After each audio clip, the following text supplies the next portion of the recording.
Hello dear student, welcome back to Nucleus Edu centre. चलो आज क्या करने वाला है, स्टैंडर्ड 12 चैप्टर 8 इलेक्ट्रोमैग्नेटिक वेव्स के नीट और एआईपीएमटी के सारे पीवाईक्यूज 1988 से लेके करंट ईयर तक सारे एमसीक्यू एक एक करके हम गिनने वाले हैं।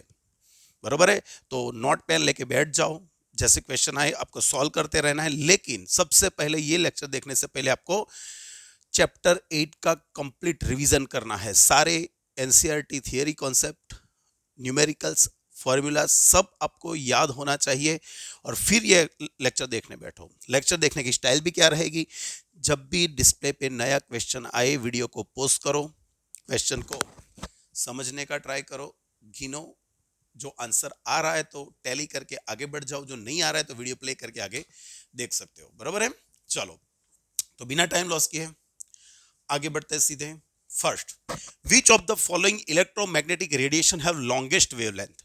देखो इलेक्ट्रोमैग्नेटिक स्पेक्ट्रम ने हमने कितने वेव्स पढ़े थे, टोटल 7। रेडियो था, माइक्रो था, फिर इंफ्रारेड, फिर आएगा विजिबल, फिर आएगा अल्ट्रावायोलेट, फिर एक्सरे और लास्ट में गामा रेज। याद है, ये सबसे स्ट्रॉन्गेस्ट है, ये सबसे स्ट्रॉन्गेस्ट है, याद रखो स्ट्रॉन्गेस्ट, और ये सबसे वीकर है, ये वीकेस्ट है। मतलब इसकी एनर्जी सबसे कम होगी, इनकी एनर्जी सबसे ज्यादा होगी। ओके, और हमको पता है कि भाई जो एनर्जी होती है वो फ्रीक्वेंसी के प्रपोर्शन में और वेवलेंथ के इनवर्स प्रोपोर्शन में होती है। तो फिर देखने जाएंगे फ्रीक्वेंसी के बारे में, तो रेडियो वेव की फ्रीक्वेंसी सबसे कम होगी, फिर माइक्रो आएगा, फिर इंफ्रा आएगा, फिर विजिबल आएगा, फिर फ्रीक्वेंसी अल्ट्रावायलेट की आएगी, फिर फ्रीक्वेंसी एक्सरे की, और लास्ट में फ्रीक्वेंसी गामा की सबसे ज्यादा होगी। और यही चीज जो वेवलेंथ में देखने जाएंगे तो वेवलेंथ रेडियो की सबसे ज्यादा होगी, माइक्रो की, देन इंफ्रा, ये डिक्रीजिंग ऑर्डर में जाएगा। सही है, ये विजिबल हो गया, ये अल्ट्रा हो गया, ये एक्सरेज, और सबसे लोएस्ट वेवलेंथ किसकी होगी, गामा रेज की होगी। सही है, ये ऑर्डर आपको याद रखना पड़ेगा। हाँ, और इसमें विजिबल के लिए भी याद रखना, जो विजिबल है उसमें भी हम क्या करते हैं, विबग्योर, विबग्योर, मतलब यहां से यही ऑर्डर में लिखना स्टार्ट करूं तो वायोलेट, फिर आता है कौन, इंडिगो, फिर यहां पे ब्लू में ले लेता हूं, यहां पे ग्रीन, यहां पे येलो, यहां पे ऑरेंज, और यहां पे रेड। जैसे इसकी वेवलेंथ सबसे ज्यादा होगी, है ना, इसकी वेवलेंथ सबसे ज्यादा होगी, और सबसे मिनिमम वेवलेंथ किसकी होगी, वायोलेट की, और बाकी के बीच में आप डिक्रीजिंग ऑर्डर में दे सकते हो। जो फ्रीक्वेंसी पूछे तो उसका उल्टा होगा, तो याद रखना ये ऑर्डर आपको पता होना चाहिए। तो यहां पर आपको लॉन्गेस्ट वेवलेंथ पूछा है, तो लॉन्गेस्ट वेवलेंथ किसकी है, रेडियो वेव्स की, तो यहां पर आ जाएगा radio waves. Next, which one of the following has longest wavelength, again same question, but हमको यहां पे ऑप्शन कौन सा, रेडियो नहीं दिया है, माइक्रो भी नहीं दिया है, देखो, लेकिन ब्लू बोला है, रेड बोला है, गामा एक्सरे। तो आप यहां पर देखो, गामा एक्सरे की, गामा की सबसे कम होती है, उससे थोड़ी ज्यादा एक्सरे की, उससे आगे अल्ट्रा, उससे आगे विजिबल, लेकिन विजिबल में भी दो पार्ट यहां पे रख रहे हैं, एक रेड और एक ब्लू। तो हमको पता है, अभी मैंने लिखा यहां पर, अभी मैंने लिखा ये, इसको ऑरेंज ले लो, इसको येलो ले लो, इसको ग्रीन बोल दो, ये आपका ब्लू हो गया, ये आपका इंडिगो हो गया। तो आप देख सकते हो कि रेड की ब्लू से ज्यादा होती है, तो यहां पर रेड की वेवलेंथ सबसे ज्यादा होगी। सही है, सही है। Third, the frequency of electromagnetic wave which best suited to observe a particle of radius 3 into 10⁻⁻4 centimetre. भाई पार्टिकल की साइज आपको क्या दी है, delta x is equal to 3 into 10⁻⁻4 centimetre, it is 3 into 10⁻⁻6 metre. तो जब हम इलेक्ट्रॉन माइक्रोस्कोप या माइक्रोस्कोप यूज करेंगे, उसमें वेवलेंथ कितनी होनी चाहिए, जितनी पार्टिकल की साइज होनी चाहिए, तो इसी को हम वेवलेंथ ले सकते हैं। बरोबर है, तो यहां पर फ्रीक्वेंसी पूछा है, तो फ्रीक्वेंसी क्या होगा, सी अपॉन लैम्बडा। सी आपका होता है 3 इंटू 10⁻8, और लैम्बडा आपके पास है 3 इंटू 10⁻⁻6, ये कट हो जाएगा, ऊपर जाएगा तो 10⁻14 पावर हो जाएगा। ये सही है, आंसर आ ही गया। इससे इजी तो कुछ हो ही नहीं सकता। सही है, सही है। Next, the structure of solids is investigated by using. हाँ भाई, यहां पर ध्यान रखो, स्ट्रक्चर जो होता है मतलब मेटल इम्प्लांटेशन वो सब कुछ करता है, उसमें हम यूज करते हैं एक्सरेज, गामा रेज भी है, इंफ्रारेड है, रेडिएशन कॉस्मिक है। जनरली हम एक्सरेज करते हैं, एक्सरे इसमें यूज करते हैं। अरे यार, इसमें कई बार गामा रेज भी यूज होता है यार, बरोबर है। जैसे जैसे जैसे जैसे हमारे बॉन्स में फ्रैक्चर होता है तो हम एक्सरे यूज करते हैं, वैसे मेटल्स के अंदर का इंटरनल स्ट्रक्चर देखने के लिए भी हम कौन सी रेडियोग्राफी, इसको बोलते हैं रेडियोग्राफी, क्रिस्टल स्ट्रक्चर देखने के लिए, और उसमें हम एक्सरे भी यूज करते हैं। और कई ऐसे केस भी है जहां पे हम गामा भी यूज करते हैं, लेकिन बेटर एक्सरे ही आएगा। Fifth, which of the following electromagnetic radiation have smaller wavelength. भाई सबसे small wavelength UV rays, x ray, micro और गामा रेज, तो नॉलेज बेस्ड क्वेश्चन है gamma rays. Six, the electric and magnetic field of an electromagnetic wave are. भाई हमको पता है जब इलेक्ट्रोमैग्नेटिक वेव प्रोपोगेट होता है तो ये उसकी प्रोपोगेशन की डायरेक्शन है, ई वेक्टर ये डायरेक्शन में होंगे, और बी वेक्टर जो होते हैं वो उसको परपेंडिकुलर डायरेक्शन में होंगे। तो बी वेक्टर ऐसे परपेंडिकुलर डायरेक्शन में होते हैं।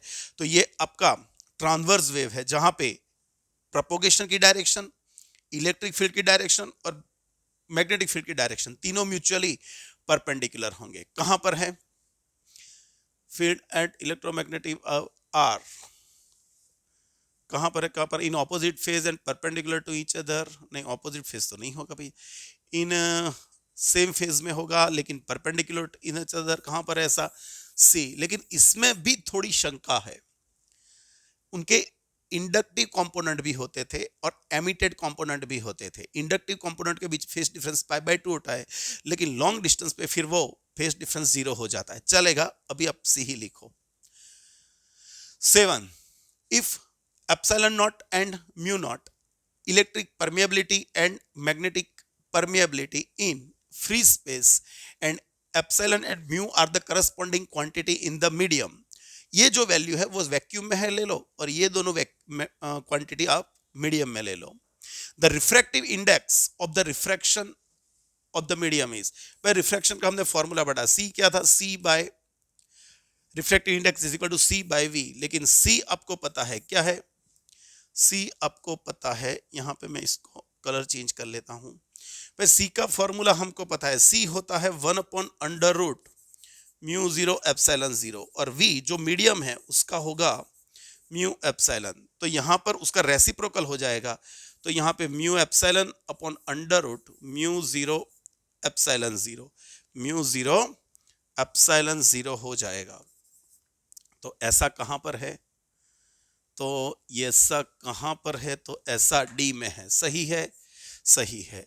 रिफ्रैक्टिव इंडेक्स का फॉर्मूला याद रखना, सी बाई वी। सी क्या होता है, ये वी ए, दोनों रेशियो ले लेंगे तो ये ऊपर चला जाएगा, ये नीचे आ जाएगा। सही है, चलो 8, the wavelength of light of frequency this much. देखो आपको फ्रीक्वेंसी दी है और वेवलेंथ चाहिए, तो वेवलेंथ क्या होता है, सी अपॉन न्यू। ये आपके पास है 3 इंटू 10⁸, और ये आपके पास है 10⁻² पावर ले लेते हैं, तो 3 इंटू 10⁶ मीटर जो आपका क्या हो जाएगा, वेवलेंथ। सही है। Next, ozone layer blocks the radiation of wavelength. भाई ओजोन लेयर्स किसको रेजिस्ट करता है, तो जिनकी वेवलेंथ 3000 एंगस्ट्रॉम से कम है, तो less than lambda less than 3000 angstrom, या तो 300 नैनोमीटर भी बोल सकते हो, ये हो जाएगा इतने मीटर। सही है, तो लेस देन 3 इंटू 10⁻⁻7 मीटर उसको वो रेजिस्ट कर लेता है, एब्जॉर्ब कर लेता है। चलो 10, out of the following option which one can be used to produce the propagating electromagnetic wave. भाई इलेक्ट्रोमैग्नेटिक वेव्स कैसे जनरेट होते हैं, तो हमने पढ़ा था, एक एक्सेलरेटिंग चार्ज ऑसिलेटिंग चार्ज, मतलब ऑसिलेटिंग होगा तो वो एक्सीलरेटिंग होगा ही होगा, तो वो चार्ज कर रहा है। एलसी सर्किट भी कर रही है, या तो कोई हॉट बॉडी भी कर रही है। देखते हैं कौन सा ऑप्शन दिया है। चार्जलेस पार्टिकल, नहीं भाई, चार्जलेस पार्टिकल कभी भी रेडियोएक्टिव वेव्स प्रोड्यूस नहीं करेंगे। वो रेडिएशन वेव, सॉरी रेडियोएक्टिव मेरे से गलती होगी। एक्सीलरेटिंग चार्ज, हाँ ये सही है, एक्सेलरेटिंग चार्ज वो जनरेट करेंगे। कांस्टेंट वेलोसिटी वाले या तो फिर स्टेशनरी चार्ज प्रोड्यूस नहीं करेंगे। 11, the frequency order of gamma rays, x rays और यूवी रेज। देखो यहां पे एक बात समझो, गामा रेज आपके लिए है, ये गामा का फ्रीक्वेंसी है, ये एक्सरे का और यूवी रेज का। आप फ्रीक्वेंसी और वेवलेंथ में थोड़ा गड़बड़ा सकता है अपना मामला कि भाई कौन ज्यादा है कौन कम, वो थोड़ा हम सोच नहीं सकते, लेकिन याद रखो स्ट्रॉन्गर कौन है, जो स्ट्रॉन्गर होगा उसकी फ्रीक्वेंसी ज्यादा होगी, वेवलेंथ कम होगी, ये रिलेशन याद रखो बस, तो आपका काम हो जाएगा। तो यहां पर हमको पता है कि गामा रे सबसे स्ट्रॉन्गर होते हैं, फिर एक्सरे और फॉलोड बाय अल्ट्रा वायलेट, सही है कि नहीं। तो यहां पर इसकी फ्रीक्वेंसी पूछी है तो डायरेक्ट प्रोपोर्शन है, तो इसकी फ्रीक्वेंसी सबसे ज्यादा होगी, फिर एक्सरे की फ्रीक्वेंसी आएगी, और सबसे लास्ट फ्रीक्वेंसी किसकी आएगी, सबसे लास्ट फ्रीक्वेंसी यूवी की आएगी। इसको आपने बी बोला है, इसका नाम ए दिया है और इसका नाम अपने सी दिया है, तो जो भी आंसर है देख लेते हैं। तो कहां पर है ऐसा आंसर, ए में ही है, सही है, सही है। 12, biological importance of ozone layer is, भाई ओजोन लेयर क्या करता है बच्चों, स्मॉल वेवलेंथ वाले वेव्स को एब्सॉर्ब कर लेता है, it stops ultraviolet rays, सही है। 13, which of the following has positive charge, positive charge, ये तो नॉलेज बेस्ड क्वेश्चन है। अल्फा पार्टिकल्स कौन है, हीलियम का न्यूक्लियस है, हाँ भाई इसका चार्ज होता है +2e। Beta particles are electron, उसका चार्ज होता है नेगेटिव। एक्सरेज वो एक्स पार्टिकल मतलब कोई है ही नहीं, गामा पार्टिकल वो भी पार्टिकल नहीं है, ये वेव्स है सारे। तो पॉजिटिव चार्ज वाला कौन है यहाँ पे, तो आपके लिए है alpha particle. 14, the velocity of electromagnetic wave is parallel to, theory based question है। We know that the direction of electromagnetic wave is given by E cross B, तो उसकी वेलोसिटी हमको ई क्रॉस बी करने से मिलेगी। 15, which of the following electromagnetic radiation have shortest wavelength, wavelength सबसे shortest मतलब सबसे stronger होने चाहिए, एनर्जी वेवलेंथ के इनवर्स प्रोपोर्शन में है, तो शॉर्टेस्ट वेवलेंथ बोला मतलब एनर्जी सबसे मैक्सिमम हुई किसकी, गामा रेस की। तो कहां पर दिया है ऐसे कुछ, ओके तो यहां पर दिया है gamma rays. 16, what is the cause of green house effect, हमने जो यूजेस पढ़े थे इलेक्ट्रोमैग्नेटिक वेव्स में, तो हम जानते हैं कि any hot body always emits infrared rays, और वो हीट को क्या करते हैं, पकड़ के रखते हैं, इसीलिए उनको हीट वेव्स भी बोला जाता है। तो ग्रीन हाउस के लिए जो इंपॉर्टेंट वेव है उनका नाम क्या है, infrared. We consider the radiation, 1 minute, हाँ okay, we consider the radiation emitted by the human body, which one of the following statement is true. मैंने बोला कोई भी hot body general normal temperature पे होगी तो वो कौन से रेस प्रोड्यूस करती है, इंफ्रारेड। फिर वो इंसान की बॉडी भी क्यों ना हो, किसी मेटल बॉडी भी क्यों ना हो, या किसी जानवर की बॉडी भी क्यों ना हो, सही है। तो यहां पर आएगा कौन सा, infrared. The radiation emitted is an infrared, उसका जो टेम्परेचर है वो टेम्परेचर का वेवलेंथ हम विंस लॉ से गिनने जाएंगे तो अप्रोक्सीमेटली क्या होता है, अल्ट्रा इंफ्रारेड के रीजन में होता है। Which of the following rays and O rays है लेकिन इलेक्ट्रोमैग्नेटिक नहीं है, ओके तो इलेक्ट्रोमैग्नेटिक में हमने पढ़े थे कौन नहीं आ रहे, इलेक्ट्रोमैग्नेटिक में कौन नहीं है, radio, micro, infra, visible, ultra, x ray, gamma, ये सब है, उनके सिवा कौन है यहाँ पे, तो यहां पर बीटा रेज जो है वो एमिटेड इलेक्ट्रॉन्स है, बीटा रेज जो है वो एमिटेड इलेक्ट्रॉन्स है, वो क्या है रेडियो एक्टिविटी में पता चलेगा। 19, lambda v, lambda x, lambda m represent the wavelength of visible, x ray and microwave respectively. Then हमने फर्स्ट 2 एमसीक्यू जो किए ना वही बार बार रिपीट हो रहा है। देखो किसकी वेवलेंथ सबसे ज्यादा, जो वीकर होंगे उनकी सबसे ज्यादा, जो स्ट्रॉन्गर होंगे उसकी सबसे कम। तो यहां पर देखो विजिबल, एक्सरे और माइक्रो, तो हमको पता है कि सबसे वीक कौन है, माइक्रो, तो उसकी वेवलेंथ सबसे ज्यादा होगी। उसके बाद आते हैं, उसके बाद कौन आता है, उसके बाद आता है विजिबल, तो विजिबल की फॉलोइंग होगी, और उसके आगे कौन आ रहा है, गामा रेज या एक्सरे, एक्सरे दिया है। ओके, तो ये रिलेशन होना चाहिए कहां पर है ऐसा, ये रिलेशन होना चाहिए, तो कहां पर है ऐसा, तो ऐसा यहां पर है। सही है, सही है। 20 the velocity of electromagnetic radiation in a medium of permittivity epsilon naught and permeability mu naught is given by, वह वेलोसिटी का फॉर्मूला याद रखो 1/√μ एप्सिलॉन, लेकिन हमको नॉट बोला है, वैक्यूम ही बोला है, तो ये कर देंगे, तो आपका आंसर क्या आ जाएगा, ए। 21 the electric field part of electromagnetic wave in a medium is represented by this equation। देखो इलेक्ट्रिक फील्ड एक्स डायरेक्शन में नहीं है, वाई डायरेक्शन में दिया है, और जेड डायरेक्शन में नहीं है। मतलब आप यहां पे देख सकते हो कि इलेक्ट्रिक फील्ड के जो ऑसिलेशन हो रहा है वो वाई एक्सिस को पैरेलल हो रहा है। 2.5 cos 2 pi into 10 to 6t minus pi into 10 to power minus 2x। Propagation की डायरेक्शन भी देख लो, वेव प्रोपोगेशन हो रहा है एक्स डायरेक्शन में, ऑसिलेशन वाई के ऑसिलेशन ई के वाई डायरेक्शन में हो रहा है, तो ऑब्वियसली जो बी होगा, बी वो आपको जेड डायरेक्शन में मिलेगा, क्योंकि आपका प्रोपोगेशन हो रहा है, प्रोपोगेशन मतलब वेलोसिटी है वो एक्स डायरेक्शन में है, ई वेक्टर है तो वाई डायरेक्शन में है, तो बी आपका ऑब्वियसली जेड डायरेक्शन में होगा, सिंपल चीज। हाँ, तो मूविंग अलोंग जेड डायरेक्शन, अरे सॉरी, हाँ जेड डायरेक्शन आएगा भाई, यहां पर कुछ गलती है, तो फिर the wave is moving in x direction, भाई मूविंग इन, और ये नेगेटिव है मतलब ये पॉजिटिव एक्स डायरेक्शन में जा रहा होगा, मतलब ये दोनों में से कोई एक आएगा। अभी आगे बात करते हैं, उसकी फ्रीक्वेंसी बोलते हैं और वेवलेंथ बोलते हैं। चलो, ये कौन है भाई साहब, इसका नाम है ओमेगा, और इसका नाम क्या है, वेव वेक्टर, क्या बोल सकते हैं, वेव वेक्टर, या तो एंगुलर वेव नंबर भी बोल सकते हैं उसको, चलेगा। चलो, ये आपका ओमेगा है, तो ओमेगा कौन है, 2 pi into 10 to power 6, omega आपका हो गया 2 pi nu, 2 pi into 10 to 6, 2 pi चले गए, तो फ्रीक्वेंसी आ गई 10 टू 6 हर्ट्ज।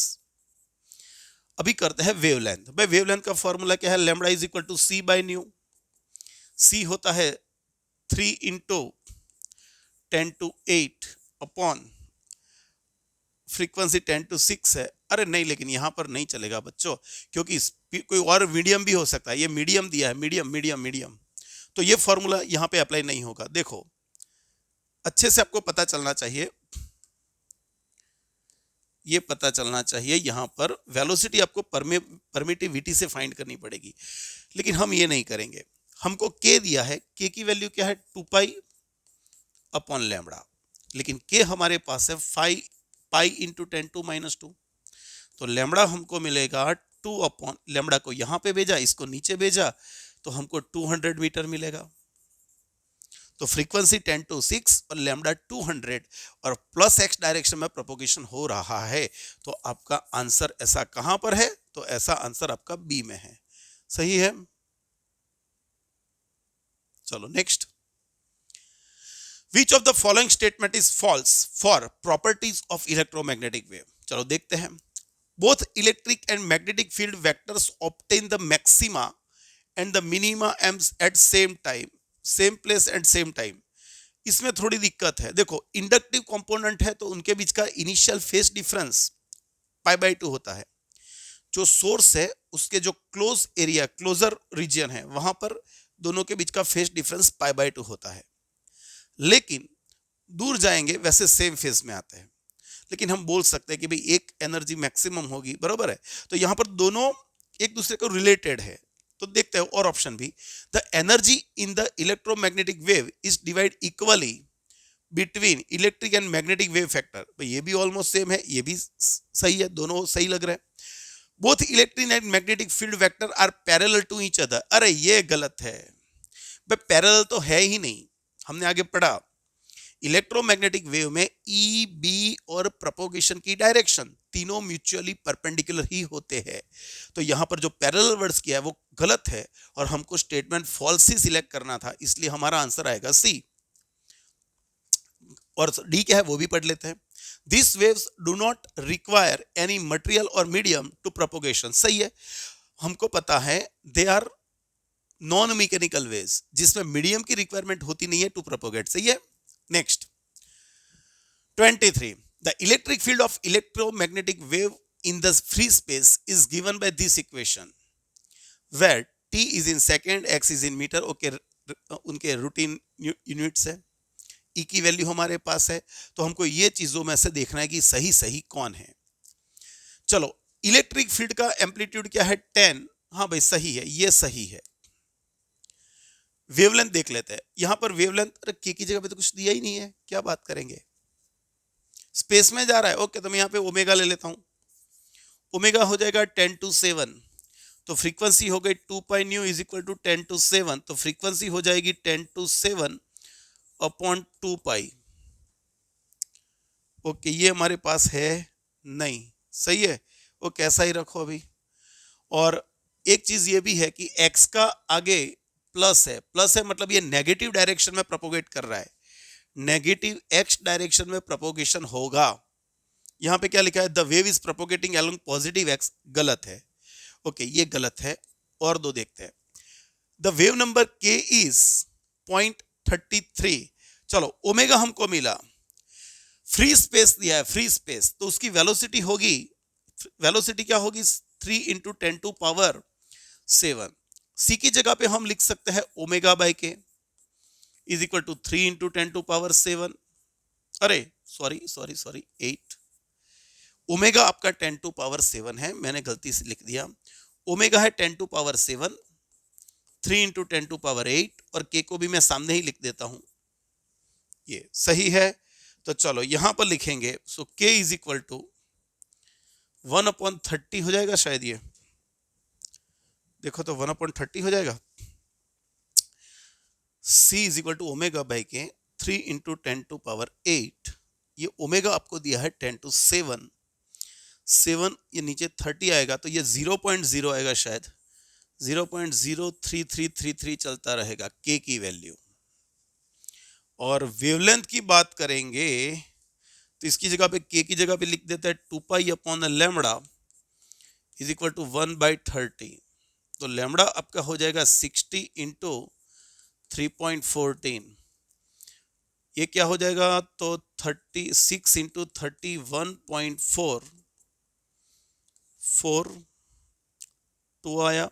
सही है, 186 88.4 वाला आंसर बैठ जाएगा भाई, सही है।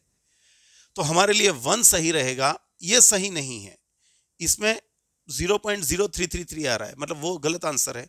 तो सही आंसर कौन बैठेगा, 1 और 3।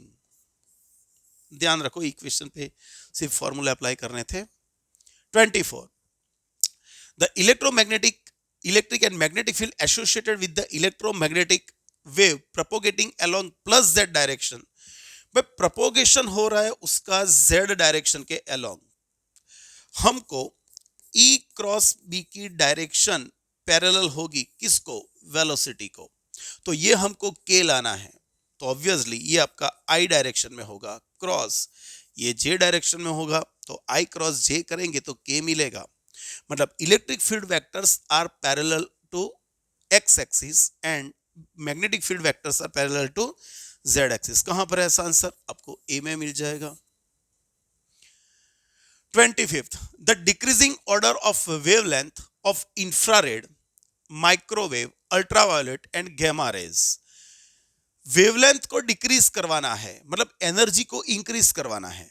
वेवलेंथ डिक्रीजिंग ऑर्डर मतलब क्या, जिसकी वेवलेंथ सबसे ज्यादा वो सबसे पहले, और फिर डिक्रीज होती जाएगी। लेकिन हम सोचेंगे एनर्जी के बारे में, जिसकी वेवलेंथ सबसे ज्यादा होगी उसकी एनर्जी सबसे कम होगी। सही है, तो वेवलेंथ का डिक्रीजिंग ऑर्डर एनर्जी का इंक्रीजिंग ऑर्डर हो जाएगा, और वो हिसाब से देखने जाएंगे तो एनर्जी किसकी सबसे ज्यादा होगी, एनर्जी में इंक्रीजिंग ऑर्डर लेना है तो सबसे कम वो सबसे पहले, सबसे कम वो सबसे पहले। तो यहां पर माइक्रोवेव सबसे पहला आएगा, सेकंड नंबर में आएगा कौन, इंफ्रारेड, थर्ड नंबर में अल्ट्रावायलेट, और फोर्थ नंबर में गामा। कहां पर ऐसा, तो हमको ए में ही मिल गया। देखो माइक्रोवेव की वेवलेंथ सबसे ज्यादा होती है, फिर इंफ्रारेड, फिर अल्ट्रावायलेट और फिर गामा रेस, जो दिए है उसमें से। 26. The electric field associated with the electromagnetic wave in a vacuum is given by this equation. Okay सारे यूनिट्स आपको दिया है। द वैल्यू ऑफ वेक्टर के, भाई के की वैल्यू मुझको फाइंड करनी है। सबसे पहले मुझको इक्वेशन से मिल जाएगा ओमेगा। ओमेगा क्या होता है? 6 इंटू 10⁸ के x minus omega T. Omega मतलब ये हमको मिल गया। हमको पता है c इज इक्वल टू क्या होता है? ओमेगा बाय के। हमने स्पीड c ले ली क्योंकि ये वैक्यूम में जा रहे हैं। ओके तो यहां पर लिखेंगे तो ओमेगा की वैल्यू कितनी? 6 इंटू 10⁸ के हमको फाइंड करना है, और c की वैल्यू हमारे पास है कितनी है? 3 इंटू 10⁸। तो k को सब्जेक्ट बना देंगे तो हमको 2 मिल जाएगा। कहां पर ऐसा आंसर? तो आंसर हमको मिल गया ए में। सही है। 27. The ratio of amplitude of magnetic field to amplitude of electric field for electromagnetic wave propagating in vacuum is equal to E upon B. हमको पता है C, या तो E बराबर हम बी सी लिखते हैं, electric field vector, magnetic field और speed of light in vacuum. लेकिन हमको उल्टा रेशियो पूछा है। देखो हमको पूछा है इसका उल्टा, B अपॉन E पूछा है, तो वो क्या होगा? 1/c। कहां पे? Reciprocal of speed of light in a vacuum. क्या भाई साहब, ये तो MCQ बन रहा है, इससे इजी तो कुछ हो ही नहीं सकता, इससे इजी तो कुछ हो ही नहीं सकता। 28. The condition under which microwave oven heat of a food item containing water molecule most efficiently is. हमको पता होना चाहिए, NCERT के बुक्स में शब्दों में एकदम नीटली लिखा है कि जब माइक्रोवेव ओवन में माइक्रोवेव्स की जो फ्रीक्वेंसी होगी और जो फूड है जिसमें वाटर मोलिक्यूल्स है उनकी ऑसिलेटिंग फ्रीक्वेंसी दोनों मैच हो जाएगी, तो फिर उनकी energy, thermal kinetic energy increase होगी और जिससे उसका टेम्परेचर इंक्रीज होगा। सही है। तो कहां पर ऐसा? The frequency of microwave should match the frequency of water molecules. कहां पर है ऐसा? रेजोनेंट फ्रीक्वेंसी ऑफ, ये रहा। सही है। Next, light with an energy flux 25 into 10⁴ watt per meter square। इसको देखो, ये आपको इंटेंसिटी दी है। इंटेंसिटी, भाई इंटेंसिटी क्या होता है? इंटेंसिटी होती है energy per unit area per unit time falls on a perfectly reflecting surface. यहां पर जो सरफेस है वो जो रेडिएशन है उसको कंप्लीटली क्या करता है? रिफ्लेक्ट कर रहा है। रिफ्लेक्ट मतलब वो एब्सॉर्ब नहीं कर रहा है, सिर्फ रिफ्लेक्शन हो रहा है। Eight normal incidence the surface area is 15 centimetre square. Average force exerted by the on the surface is, ध्यान रखना बिल्कुल, यहां पर इस सरफेस है, यहां से रेडिएशन आएगा, रेडिएशन नॉर्मल इंसिडेंट करके उसी से वापस जाएगा। सही है। तो हमने पढ़ा था कि जब रेडिएशन की एनर्जी जो U है तो यहां पे इंपार्टेड मोमेंटम होगा U/c, मतलब इसको 1 बोल देता हूं, तो यहां पे 1/c। जो यहां से रिफ्लेक्ट होने वाला सेम अमाउंट है तो P2 इज इक्वल टू हम U2/c बोल सकते हैं। So what is the change of momentum? भाई change of momentum, negative sign को निग्लेक्ट कर देता हूं तो U1 माइनस U2 मतलब प्लस U2 हो जाएगा अपॉन C। इतनी, ये फॉर्मूला याद रख लो। अभी समझो, मान लो कि आपकी बॉडी 100% जो सरफेस है वो 100% रिफ्लेक्टिव है, तो जितनी एनर्जी आपने इंसिडेंट करवाई उतनी ही एनर्जी वापस आपको रिफ्लेक्ट होगी। तो इनिशियल मोमेंटम U/c और जो रिफ्लेक्ट होकर आया वो भी U/c, तो resultant rate of change of momentum क्या हो गया? 2U/c। लेकिन यही चीज जो हम 1 सेकंड में गिन ले, 1 सेकंड में, तो यही हमारा हो जाएगा फोर्स। 1 सेकंड में गिन ले तो यही हो जाएगा फोर्स। तो फोर्स काउंट करने के लिए मुझको क्या करना पड़ेगा? 1 सेकंड में एनर्जी जो इंपार्ट हो रही है, जो इंसिडेंट हो रही है, वो गिननी पड़ेगी। तो यहां पर आपको दिया है इंटेंसिटी का फॉर्मूला 25 इंटू 10⁴। इसको ठीक से लिखता हूं, जूल पर 1 सेकेंड पर 1 मीटर स्क्वायर। तो इसको आप क्या बोल सकते हो, 1 सेकेंड में 1 मीटर स्क्वायर एरिया पे इतनी एनर्जी इंसिडेंट हो रही है। तो आपको तो टोटल सरफेस एरिया कितना दिया है, इतना, तो इतने पे टोटल कितनी एनर्जी इंसिडेंट हो रही है, तो टोटल एनर्जी इंसिडेंट्स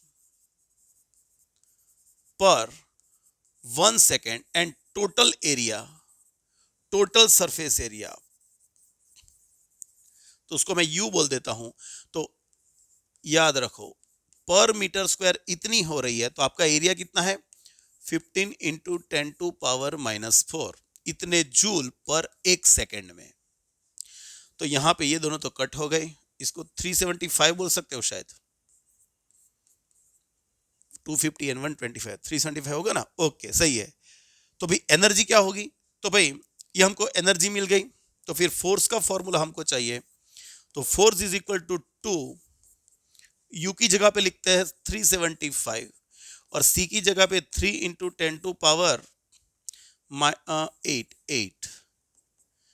ये यहां पे कट होगा तो 125 होगा, ये 250 हो जाएगा इंटू 10⁻⁻8, 2.5 इंटू 10⁻⁻6, 2 पॉइंट कवर कर लो तो आपका ये आंसर बैठ जाएगा। सही है, याद रखो ये कब हो रहा है, लेकिन ये कब हो रहा है, तो जब जितनी इंसिडेंट हो रही है उतनी ही रिफ्लेक्ट हो रही है तब। लेकिन मान लो यहां पे मैं ऐसा कर रहा हूं कि एनर्जी इंसिडेंट और रिफ्लेक्शन हो रहा है, रिफ्लेक्शन एनर्जी टोटल कितने परसेंट है, मैं बोल देता हूं x% रिफ्लेक्ट हो रही है।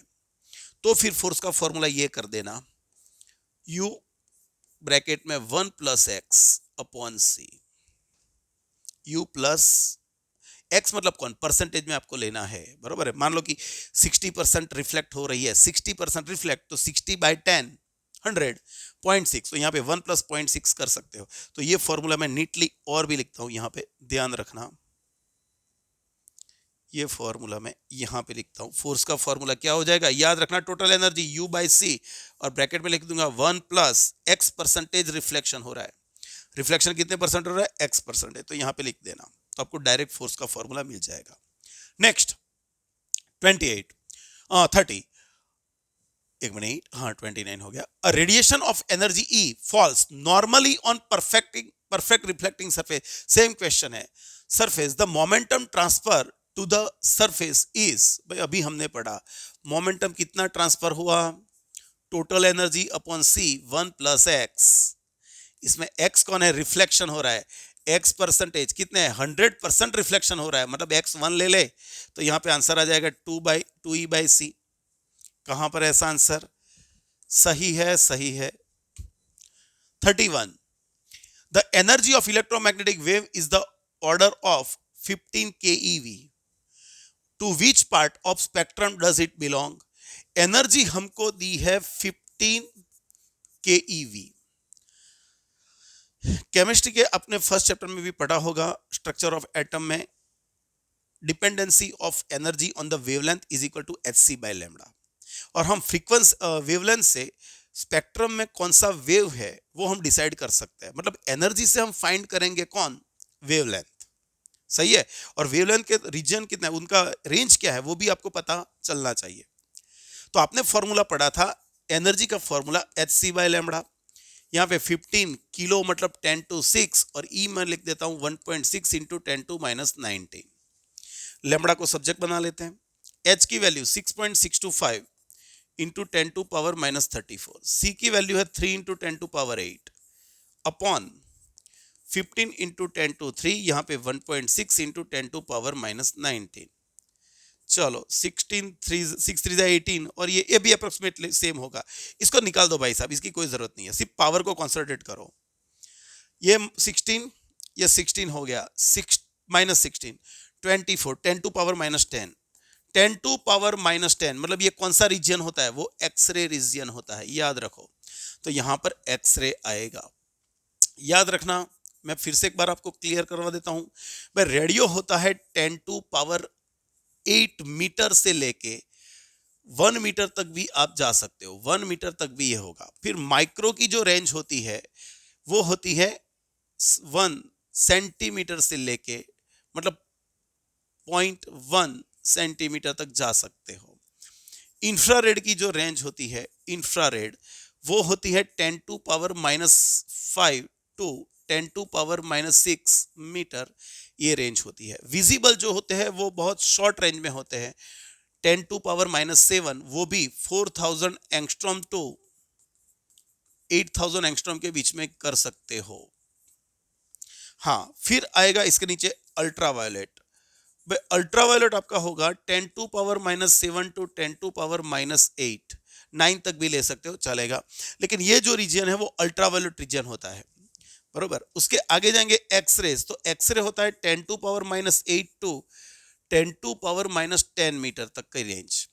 फिर गामा रेज जो आएंगे, यहाँ पे 12 भी ले सकते हो, 12 तक, और यहाँ पे 10 to power -12 to 10 to power -15 metre तक जो है वो गामा रेंज है। मतलब यहाँ पर कोई बॉर्डर जैसा नहीं है कि भाई इसके बाद 100 के ऊपर एक्सरे, 100 के नीचे अल्ट्रा, ऐसा कोई बॉर्डर नहीं है। थोड़ी एक दूसरे की जो रेंज है, वेवलेंथ है, वो एक दूसरे पे सुपरपोस्ट भी होती होगी यहाँ पे, बरोबर है।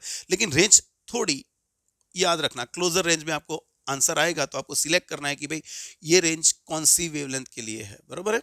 चलो next 32, a 100 ohm resistance and a capacitor of 100 ohm reactance are connected in series across 220 volt. When the capacitor is 50% charged, the peak value of the displacement current, अरे कैपेसिटर 50% चार्ज हो या 20%, पीक वैल्यू को उससे क्या ले दे देना, तो peak value होती है Vm/Z।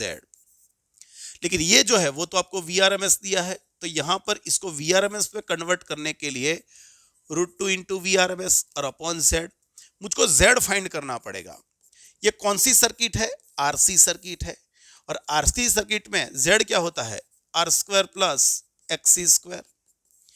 R आपको दिया है 100 का स्क्वायर, XC 100 का स्क्वायर, तो ये हो गया 100√2।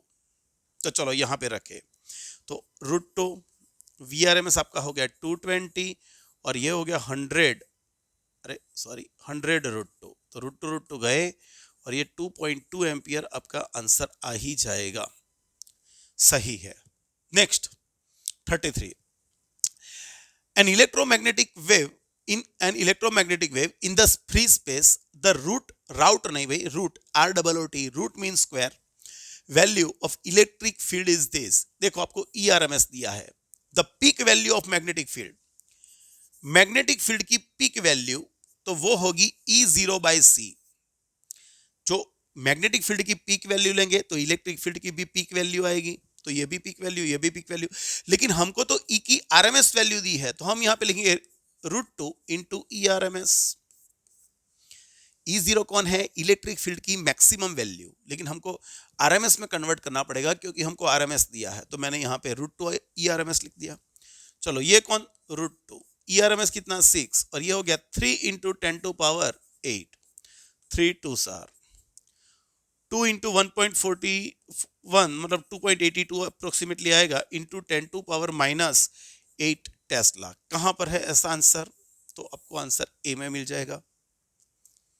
34, an electromagnetic wave is propagating in medium with velocity I, v is equal to vi, भाई उसकी वेलोसिटी I डायरेक्शन में है।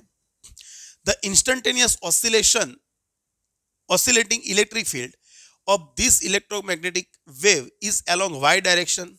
भाई जो E है वो आपको पॉजिटिव Z डायरेक्शन में दिया है। Then the direction of oscillating magnetic field of the electromagnetic wave will be along, velocity की डायरेक्शन दी है, E की डायरेक्शन दी है, हमको B की डायरेक्शन चाहिए। भाई वेलोसिटी की डायरेक्शन कौन होती है, E क्रॉस B की डायरेक्शन में होती है।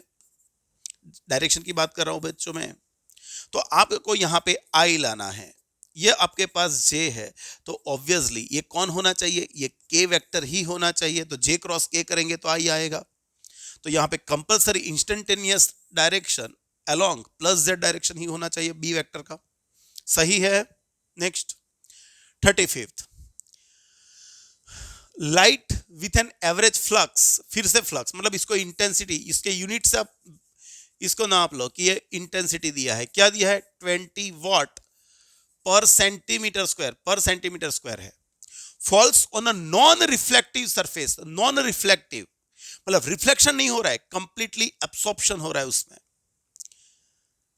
at normal incidence having surface area of 20 centimeter square, the energy received by the surface during time span of 1 minute, but total energy मुझको लिखनी है, ये कौन है 20 जूल एनर्जी पर 1 सेकेंड पर 1 सेंटीमीटर स्क्वायर, 1 सेंटीमीटर स्क्वायर पे 1 सेकेंड में इतनी एनर्जी हो रही है, तो आपको यहां पे गिनना है कि 1 मिनट में इतने एरिया में कितनी एनर्जी होगी, तो हम यहां पे लिख देंगे टोटल एनर्जी, आई का फॉर्मूला क्या लिखते थे भाई, आई होगा energy upon area into time, तो टोटल एनर्जी को हम लिख लेंगे इंटेंसिटी इनटू ए इनटू टी, इंटेंसिटी क्या है बच्चों 20, ये सेंटीमीटर में है इसलिए उसको सेंटीमीटर में ही रखो, कोई फर्क नहीं पड़ने वाला, एरिया 20 ही रखो कोई फर्क नहीं पड़ेगा, लेकिन टाइम आपको मिनट में ला है तो उसको सेकंड में लाना पड़ेगा 60, 6 4 24 इंटू 10 टू पावर 3, तो यहां पे क्या आएगा 24 into 10 to power 3 joule. Clear हो गया, याद रहना चाहिए। 36 the ratio of contribution made by electric field and magnetic field components to the intensity of electromagnetic waves is, electromagnetic field में एनर्जी डेंसिटी दो पार्ट में डिवाइड होती है, इलेक्ट्रिक फील्ड और मैग्नेटिक फील्ड, लेकिन हमने बोला था कि ये दोनों एनर्जी का डिस्ट्रीब्यूशन इक्वली होता है, मतलब यहां पे आंसर आएगा 1:1। 34 for a plane electromagnetic wave propagating in x direction, which of the following combination gives the correct possible direction for electric field and magnetic field respectively? तो भाई हमको यहां पे प्रोपोगेशन x डायरेक्शन में हो रहा है, x डायरेक्शन में, तो वेलोसिटी जो है वो हमारी i डायरेक्शन में होनी चाहिए, प्लस i डायरेक्शन में, और हमको इसीलिए E क्रॉस B को सिलेक्ट करना है कि जिससे हमको यहां पे i मिलना चाहिए, E क्रॉस बी हमको I मिलना चाहिए। तो ऐसे जो क्वेश्चन आएंगे उसमें आपको ट्रायल एंड एरर मेथड ही यूज करना है। कौन सा? Trial and error method, 1 by 1 आप ट्राई करते जाओ। चलो सबसे पहले केस में मैं क्रॉस प्रोडक्ट करूंगा, तो सबसे पहले केस में J क्रॉस J वो तो जीरो वेक्टर हो गया, बराबर है, प्लस यहां पे माइनस J क्रॉस K, ये दोनों का प्रोडक्ट कर रहा हूं मैं, चलो लिख के बताता हूं मैं, यहां पर इसको ले लो, चलो -1, अरे यार आप J क्रॉस से ही जाओ तो बेटर रहेगा, -J plus K, cross product करवाना है -J प्लस K। वैसे हम देखने जाएंगे ना तो ये दोनों एक ही डायरेक्शन में, देखो ये दोनों सेम वेक्टर है और सेम वेक्टर है तो इनके बीच का एंगल 0 डिग्री, तो क्रॉस प्रोडक्ट कितना हो जाएगा 0। ये बी भी देख लो, J प्लस के J cap plus K cap J plus J cap plus K cap, दोनों सेम डायरेक्शन है, मतलब यहां पर भी बी में भी डायरेक्शन 0 ही आ रही है क्रॉस प्रोडक्ट में। सी देख लेते हैं, पे सी करके देखते हैं, तो -J plus K minus K, चलो क्रॉस प्रोडक्ट करते हैं, यहां पे cross product J cross J, ये तो जीरो वेक्टर हो गया, माइनस माइनस प्लस, लेकिन J क्रॉस K मतलब I हो जाएगा, K क्रॉस J होता है -I, लेकिन माइनस ऑलरेडी है तो ये प्लस I हो गया, और फिर K क्रॉस K वो 0 हो जाएगा, तो यहां पे आपको मिलेगा 2I कैप। हाँ ये सही बैठ गया, ये सही बैठ गया, तो आपका आंसर कौन सा आएगा? सी।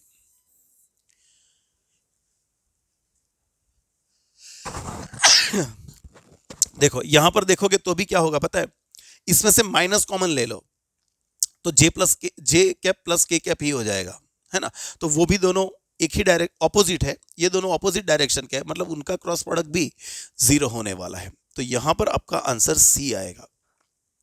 38 a parallel plate capacitor of capacitance 20 microfarad, देखो ये कैपेसिटेंस दिया है, is being charged by a voltage source whose potential is changing at the rate of 3 volt पर सेकेंड। आपको कैपेसिटेंस दिया है 20 माइक्रोफैराड और वोल्टेज चेंज होने का रेट dv by dt आपको दिया है 3 वोल्ट पर second. The conduction current through the connecting wires and displacement current through the plates of the capacitor would be simple, q is equal to cv, इसको derivative कर दो, dq by dt c into dv by dt, इसको हम बोलते हैं displacement current. Charge का derivation करेंगे तो डिस्प्लेसमेंट करंट मिलेगा, c इंटू यहां पे लिख सकते हैं dv by dt। c कौन है बच्चों 20 माइक्रो, मतलब 10 टू पावर, माइक्रो में ही आंसर रखना है तो चलो छोड़ दो इसको, इसको छोड़ दो, माइक्रो में ही रख लो चलेगा। तो 20 माइक्रो है फेराड और ये आपका दिया है 3, तो यहां पे हो जाएगा 60 माइक्रो एम्पियर। ये आपका डिस्प्लेसमेंट करंट होगा और हमको पता है कि जो डिस्प्लेसमेंट करंट होता है वही आपका कंडक्टिंग करंट भी होता है। तो यहां पर आंसर क्या आएगा, दोनों आपके 60 माइक्रो एम्पियर ही आएंगे। सही है, सही है। नेक्स्ट 38, अरे ये तो 7 चैप्टर का आ गया, 7 चैप्टर का आ गया।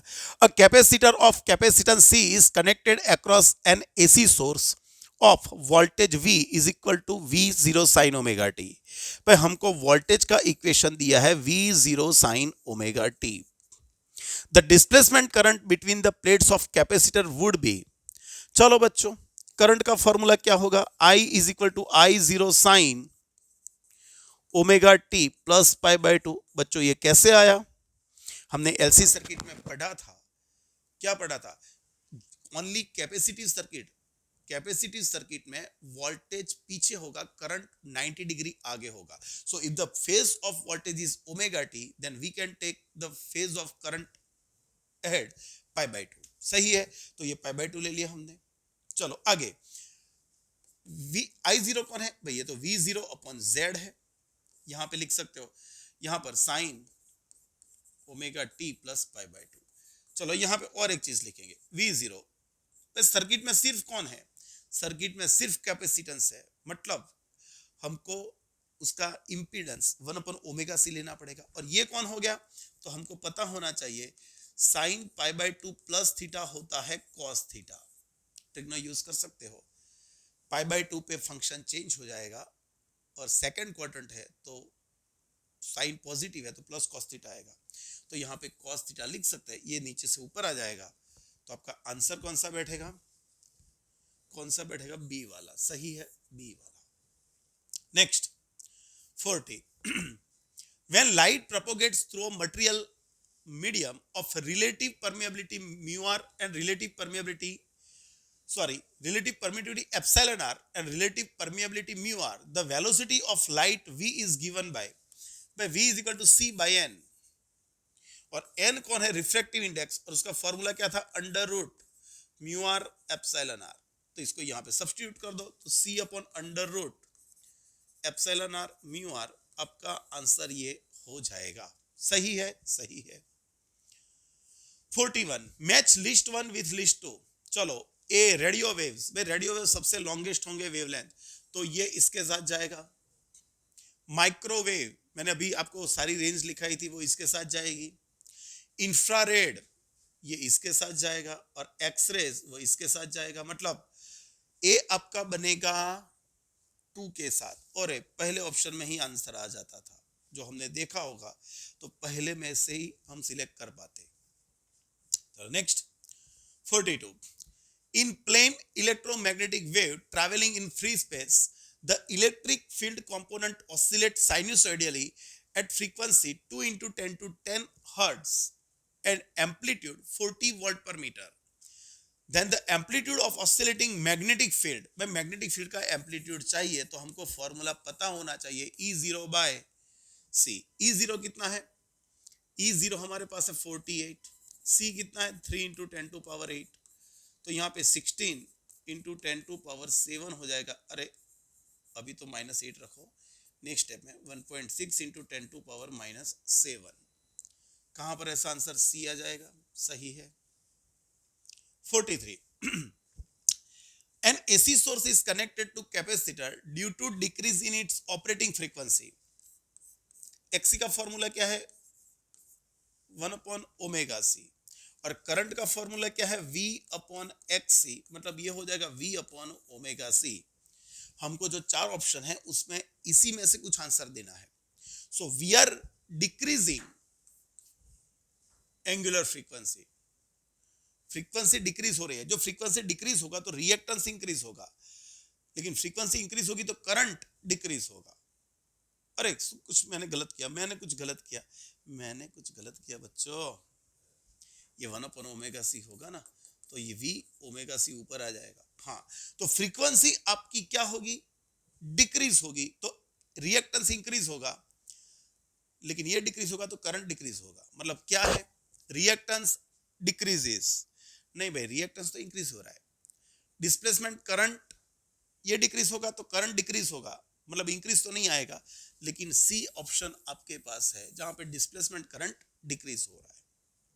Next 44, a parallel plate capacitor is charged by connecting it to a battery through a resistor R. If I is the current in the circuit, then in the gap between the plates, भाई हमने पढ़ा था कि capacitor की जो दो plates है उसके बीच में जब हम कोई सप्लाई दे देंगे तो यहाँ पे जो करंट जाएगा वो कंडक्शन करंट, और दो प्लेट्स के बीच में जाएगा वो डिस्प्लेसमेंट करंट। लेकिन ये दोनों सेम ही होंगे, सेम ही डायरेक्शन में होंगे।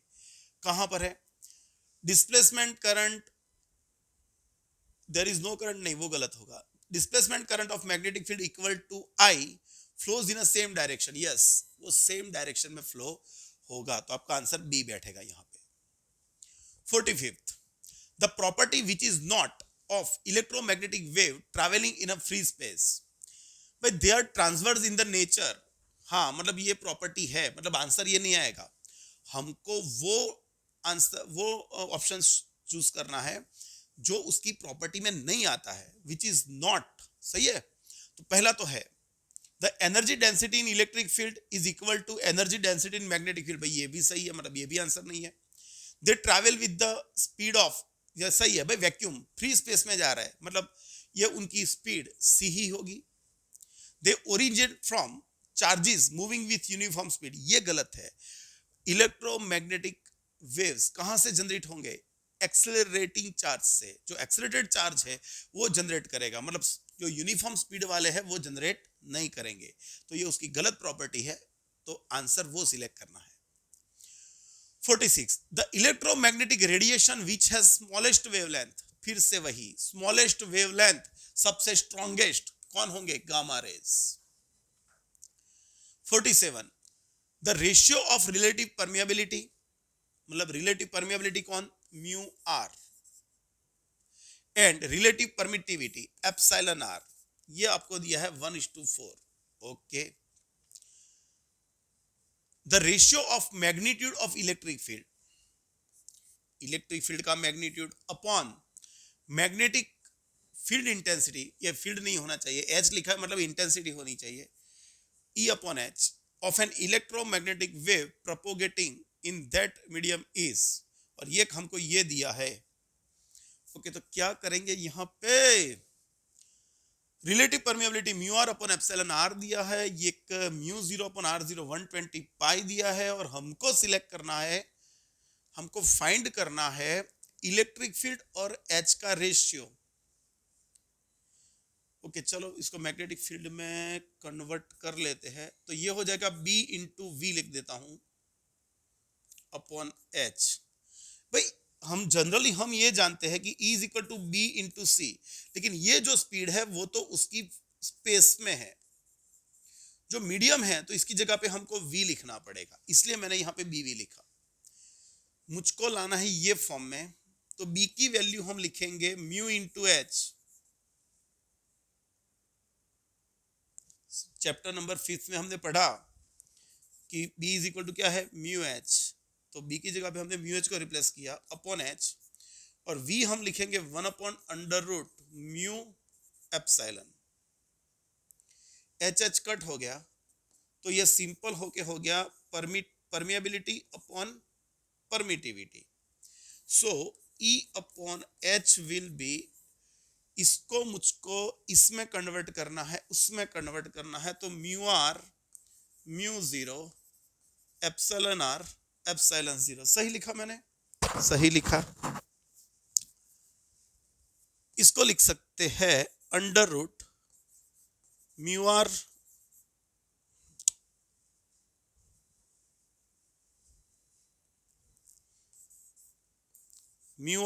एप्सिलॉन आर, और अलग लिख लेता हूं म्यू जीरो एप्सिलॉन जीरो।